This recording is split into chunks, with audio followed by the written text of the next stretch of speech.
와인 한잔 할까요? 한 번쯤은 보셨을 겁니다.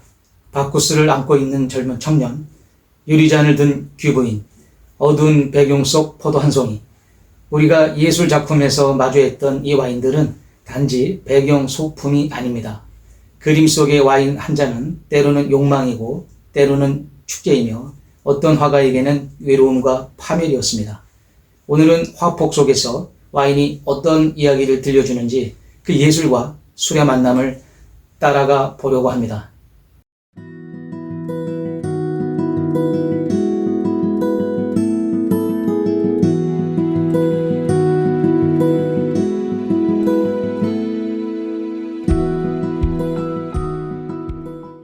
먼저 구독과 좋아요, 알림 설정까지 부탁드립니다. 여러분의 응원이 힘을 나게 합니다. 반갑습니다. 와인 오디세이에 오신 것을 환영합니다. FIC 한국 와인기사단 김동준 총사령관입니다.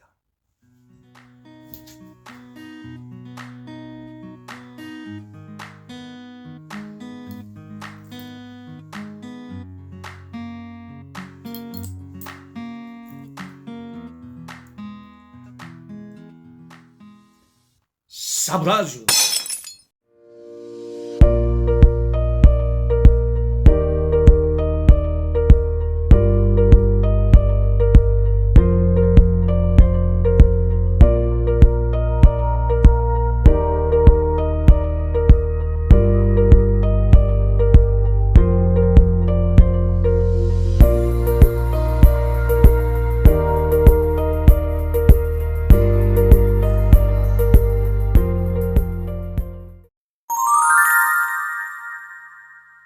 고대의 예술 속에서 와인을 이야기할 때 우리는 자연스럽게 그리스부터 시작하게 됩니다. 그 이유는 기록과 유물면에서 고대 이집트보다 더 구체적이고 풍부하게 와인과 예술의 만남을 시각적으로 표현한 사례가 많기 때문입니다. 그리스인들은 와인을 단순한 술이 아니라 축제와 신앙, 예술의 핵심 요소로 여겼고 이를 다양한 예술품에 남겼습니다. 고대 그리스의 암포라 항아리에는 포도수확과 그리스 신화 속 포도주의 신 디오니소스의 축제가 묘사된 장면들이 자주 등장합니다. 대표적으로 디오니소스를 태우고 가는 돌고래들의 배 같은 작품이 있으며 이 암포라는 디오니소스를 중심으로 포도나무와 잔치를 묘사한 흑색 도기 회화로 유명합니다. 로마 시대 모자이크와 벽화에서는 연애와 향락의 상징으로 와인이 등장했습니다. 대표적인 예로 폼페이 위적에서 발견된 벽화들 중에는 와인을 따르거나 잔을 들고 있는 인물들이 연회에 모여 있는 장면이 다수 포함되어 있습니다. 또한 로마의 바쿠스 신전 장식 모자이크에는 포도수확, 포도주 제조, 축제와 향연의 모습이 정교하게 표현되어 있으며 이는 로마인들에게 있어 와인이 단지 음료가 아닌 문화와 종교, 사교의 중심에 있었음을 보여줍니다. 중세 시대로 오면 와인은 성배와 함께 기독교의 성찬의식에서 매우 중요한 상징이 됩니다. 수많은 성화에서 와인은 예수의 피로 상징되며 성찬식의 중심되었고 이는 신과 인간 사이의 매개체로서 중요한 종교적 의미를 지녔습니다. 이러한 표현은 중세와 르네상스 시기의 유럽 성화에서 자주 등장합니다. 예를 들어 지오토, 잔드 플랑드르, 레오나르도 다빈치 등 여러 작가들이 그린 최후의 만찬에는 와인이 예수의 피로 상징되며 신과 인간 사이의 신성한 연결고리로 반복해서 등장합니다. 시대에 따라 다르게 표현되었지만 모두 와인을 성스러운 매개로 그렸다는 공통점이 있습니다. 카라바조의 바쿠스는 젊은 남성이 붉은 와인을 든 채 나른한 표정으로 앉아있는 장면을 묘사합니다. 그는 술의 신이 아니라 욕망과 유혹, 청춘의 방황을 상징하는 인간으로 보입니다. 화면의 색채는 강렬하고 관능적이며 와인은 육체적 쾌락과 타락의 메타포로 기능합니다. 카라바조는 이 작품을 통해 종교적 신화의 인물을 인간의 내면과 충동으로 끌어내려 예술의 긴장을 만들어냅니다. 얀스텐의 가족 연애나 루벤스의 바쿠스의 승리 등에는 포도주 잔이 넘쳐 흐르고 사람들은 웃고 떠들며 흥청망청 취한 모습으로 그려집니다. 이는 단순한 향락이 아니라 풍요와 나태, 인간의 허영과 무절제를 풍자하는 요소입니다. 특히 야스테는 가정의 일상 속에서 술과 소동을 통해 인간의 어리석음을 유머 있게 드러내는 데 능했습니다. 루벤스는 보다 영웅적이고 신화적인 분위기 속에서 와인을 통한 인간 본능의 해방을 그렸습니다. 디에고 벨라스케스의 바쿠스의 축복 역시 주목할 만합니다. 이 작품은 바쿠스를 중심으로 농민들이 함께 술을 마시며 축복받는 장면을 담고 있는데 신화적 요소와 현실적인 인물을 함께 배치해 와인의 신성성과 일상의 쾌락을 교차시킨 바로크적 연출이 돋보입니다. 바로크 화가들에게 와인은 단지 음료가 아니라 인간의 이중적, 즉 쾌락과 허무, 생명력과 쇠락을 보여주는 상징이었습니다. 바로크는 17세기에서 18세기 초 유럽의 예술사조로 극적인 연출, 감정의 과장, 풍부한 장식, 빛과 어둠의 대비가 특징이고 대표 화가로 카바라조, 루벤스, 렘브란트 등이 있습니다. 와인을 등장시킨 연애 장면이나 쾌락의 묘사가 많았던 시대이기도 합니다. 19세기 프랑스 인상주의 화가들은 와인을 통해 일상과 감정의 순간을 포착했습니다. 고흐의 밤의 카페는 대표적인 예로 그는 이 작품에 대해 밤의 카페는 인간이 미쳐버릴 수 있는 장소라고 표현했습니다.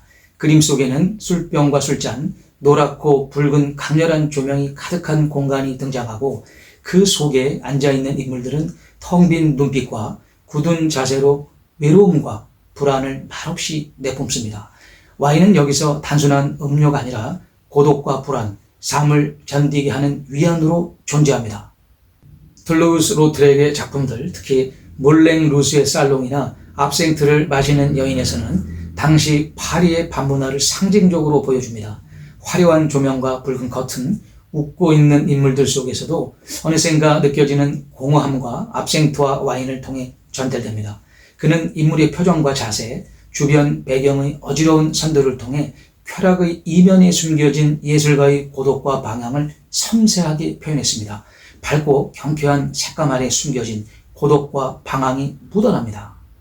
또한 마네의 폴리 베르제르바에서도 와인은 중요한 역할을 합니다. 관객을 정면으로 바라보는 바텐더 여인의 표정은 무표정하지만 테이블 위에는 샴페인병과 와인잔이 놓여 있습니다.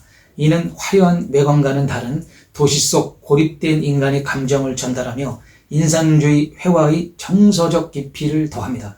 이처럼 인상주의와 후기 인상주의 화가들은 와인을 통해 사람의 내면과 사회의 단면을 직관적으로 표현해냈습니다. 와인을 통해 일상과 감정의 순간을 포착했던 겁니다. 20세기 후반 앤디 워홀은 와인을 팝아트로 끌어올립니다.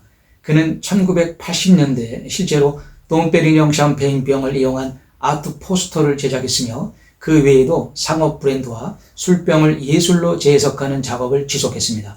그 작품은 와인을 단순한 기호품이 아닌 소비 문화와 대중예술의 상징으로 끌어올렸습니다.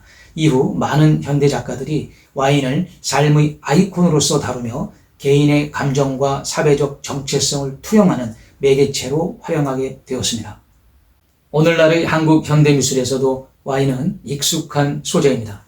특히 혼술, 감정, 위로라는 키워드는 코로나 이후 젊은 세대의 정서와 맞물리며 회화뿐 아니라 설치 미술과 영상 작업 등 다양한 매체에서 자주 활용되고 있습니다. 예를 들어 공공미술이나 신진 작가의 전시에서 와인병, 잔, 식탁 등이 감정의 고백이나 비워진 마음의 상징으로 등장하는 장면이 늘고 있습니다.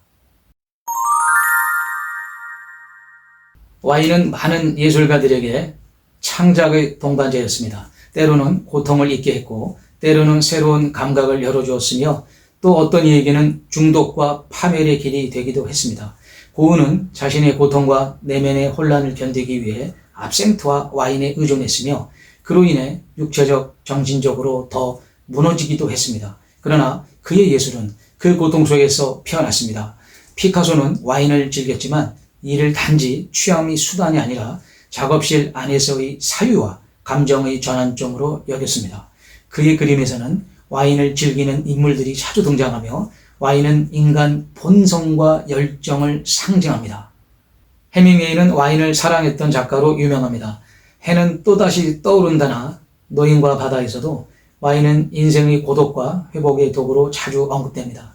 그는 실제로도 와인을 자주 마셨고 그것이 그에게 영감과 동시에 파멸을 안겨주었습니다.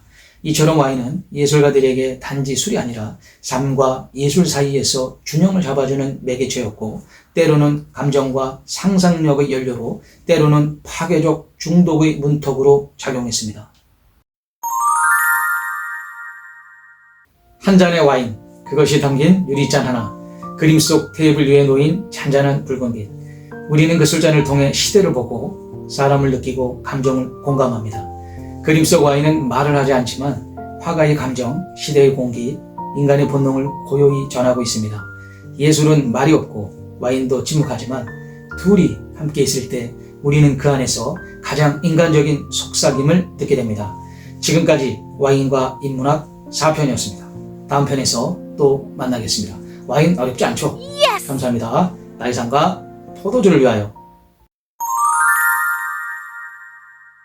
와인을 좀 더 깊이 배우고 싶으신 분이나 강의 그리고 클래스에 관심 있는 분들은 영상 설명란에 있는 이메일로 편하게 연락 주시면 됩니다. 와인은 인생입니다.